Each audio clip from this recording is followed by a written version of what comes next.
யாசகம் எடுப்பவன் யாசகம் எடுத்துக்கொண்டு இருக்கிறான். அந்த வழியா இயேசு போறாருங்கிற சத்தம் என்னுடைய காதுகளில் விழுகிறது. ஏன்னா ஒரு சலசலப்பு இருக்கும் இல்ல, ஆண்டவர் போனா எப்பயுமே பின்னால ஒரு கூட்டம் போயிட்டே இருக்கு, ஃபாலோ பண்ணிட்டே இருக்கு. அப்ப நிறைய பேர் இருக்கும்போது பேச்சு சத்தம், சலசலப்பு சத்தம். ஒருவனை கூட்டு கேட்கிறாங்க, என்னப்பா இவ்வளவு சத்தமா இருக்கு?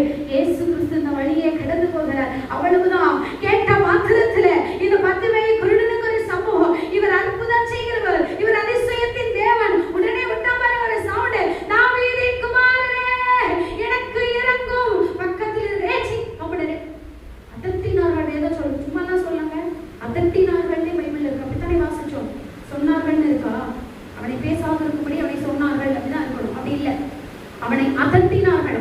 அதுக்கு நம்ம என்ன மிரட்டலா சொல்லியிருக்காங்க, வாய் மூடு. இப்ப இவர் என்ன பண்றாரு? நம்ம இப்ப யாராவது நம்மள சர்ச்சில் இன்சல்ட் பண்ணிட்டாலோ அவமானப்படுத்திட்டாலோ, ஒரு சேர் தள்ளி இருக்காரு, நான் இந்த இடத்துல என்ன செஞ்சிருக்கேன், இடம் போட்டு வச்சிருக்கேன், இல்லைன்னா முன்னால வழக்கமா உட்காரவங்க அந்த இடத்த யாருக்கும் விட்டு கொடுக்க மாட்டாங்க. இங்க இல்ல, எனக்கு தெரியாத சபையை பத்தி பொதுவா எங்களுடைய சர்ச்சில் எல்லாம் நான் சொல்றேன், முன்னால இருக்கிறவங்க அந்த இடத்த யாருக்கும் விட்டு கொடுக்க மாட்டாங்க.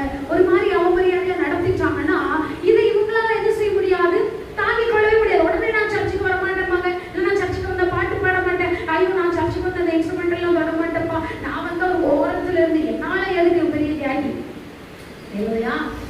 கத்திரையெல்லாம் மகிமைப்படுவதாக. ஆனா பத்தினை அதற்காக சத்தம் போடாதீங்கன்னு பைபிள் சொல்லுது. முன்னிலும் அதிக சத்தமாய் கூப்பிட்டானா, தாவீதின் குமாரனே எனக்கு இறங்கும் என்று கூப்பிட்டுக் கொண்டிருந்தவன் சத்தம் போடாதே என்று அதட்டின மாத்திரத்துல, தாவீதின் குமாரனே எனக்கு இறங்கும். இந்த சத்தம் என் அப்பாவினுடைய செவிகளில் எட்டினது. அவர் நின்றார், திரும்பி பார்த்தார், அவனை என்னிடத்திலே அழைத்து கொண்டு வாருங்கள். அவனுடைய வேண்டுதலின் சத்தம் என்னுடைய செவிகளில் எட்டிற்று. அவனுடைய விண்ணப்பத்தை நான் கேட்டேன், அவனுடைய கண்ணீரை நான் கண்டேன். இதோ நான் அவனுக்கு ஒரு சுகத்தை கொடுக்க போகிறேன். அவனை அழைச்சிட்டு வர்றாங்க. யார் அழைச்சிட்டு வந்திருக்கோம் தெரியுமா? அதட்டினவங்களே அழைச்சிட்டு வர சொல்லியிருப்பார். அவரோட ஸ்பெஷாலிட்டி அப்படிதான்.